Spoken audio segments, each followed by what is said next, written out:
So as I begin my sermon tonight, I will note that I am not going to be speaking about, sadly, the recent death of one of the most singularly unique Jews in all of our history, Kinky Friedman. But I reserve the right to share stories about him at another time. For the past 2 weeks, I had both the honor and opportunity to serve on Segel, the faculty at Olenseng Ruby Union Institute Camp, also known as Osrui. In talking with some colleagues, I realized that when it comes to camp, I've been a staff brat, a camper, a staff member including counselor, unit head, song leader, lifeguard, ropes course instructor, and sailing instructor, educator, and faculty member at a URJ camp for over 25 years. This includes serving as faculty for 5 of our camps, including Green Family Camp, Harlem, Kutz, of blessed memory, Eisner, and now Osrui. I've also spent times at Jacobs and Kalsman and visited Goldman Gucci in 6 Point SciTech, which is where Noah's currently a camper and Emily's currently serving as a counselor at Eisner. As my wife likes to remind me, camp is my happy place. Of course, though each camp is a part of our larger reform movement, each has their own unique character and characteristics. Osrui, for one, is proud to be the first URJ camp. It came out of the movement to create a camping system by a group of Chicago rabbis in the 1950s. The land was purchased in Oconomowoc in 1952 and welcomed its first campers the summer of that same year.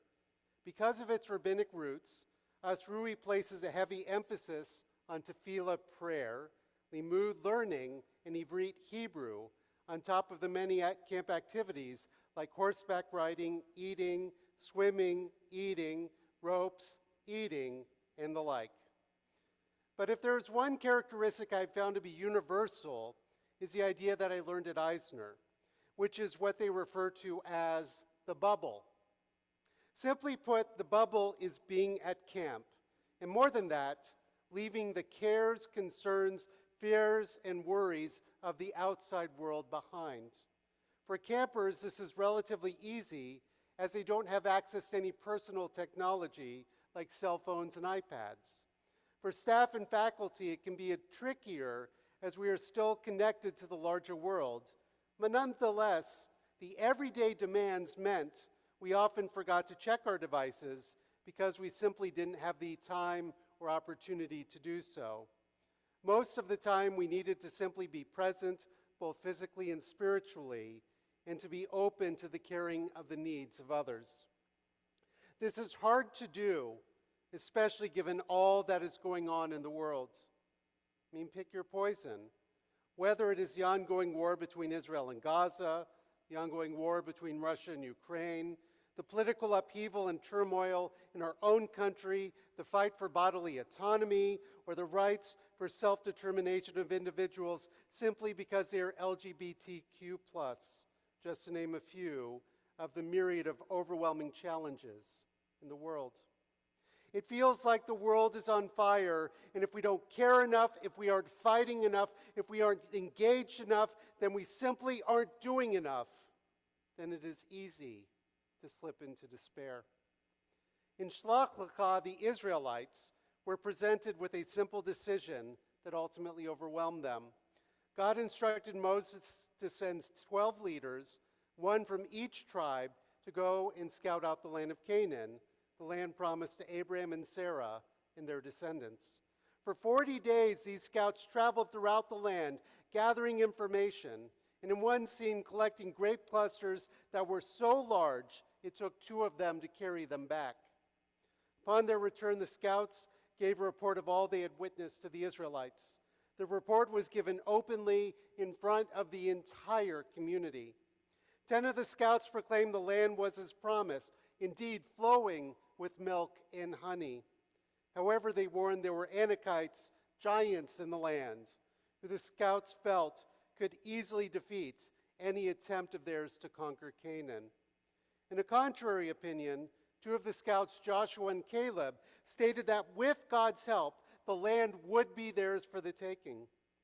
The people, when hearing these conflicting reports, sided with the 10 and began to panic and proclaim that they wished they had remained in Egypt. Better to remain in Egypt than be destroyed in some strange and foreign land. Upon hearing this, God determined that this particular generation of Israelites was not ready, and they needed to wander in the wilderness for the remainder of the 40 years so that a new generation could arise. It didn't take them 40 years because Moses didn't want to ask for directions. It took them 40 years because they needed a new generation. A new generation, one that was ready for the moment to supplant the existing one, which had given in to fear and despair. The current generation of Israelites had given up faith in God and Moses, and more importantly, in themselves. Truth be told, it is not hard to feel like that generation. The demands on us are too great, the risks are too great, and the odds are stacked against us. So what are we to do when life feels like it wants us to give up, or that we can't do something because we might fail? Rabbi Erica Ash, president of the Central Conference of American Rabbis, in her article for the CCR News wrote, Oliver Burkham writes that every generation thinks they are living in the linchpin of history. Of course, it is improbable that we, of all the generations, live in the most consequential time of history or of Jewish history. Far from being upsetting, this should give us comfort. It frees us from assuming that our actions have cosmic significance and allows us the freedom to do the best we can and give ourselves grace when we make mistakes. In this day and age, where we are constantly bombarded by the problems of the world, maybe we should also take a lesson from camp and be prepared to sometimes live in the bubble. Shabbat is a perfect place to start. Now, it doesn't mean moving to a mountaintop and completely disengaging, but instead listening to the needs of our hearts and understanding that if everything is immediate, then we will never be able to plan, strategize, implement, and ultimately succeed. We have to be able to find pathways to balance our desires and our needs, or to put it another way, we also have to make space for not just our actions, but also our souls. While serving as a segel for Tzofim, one of the outdoor units, we're often called to facilitate tefillah, worship. Tzofim's Beit Knesset chapel is in a small secluded alcove surrounded by trees.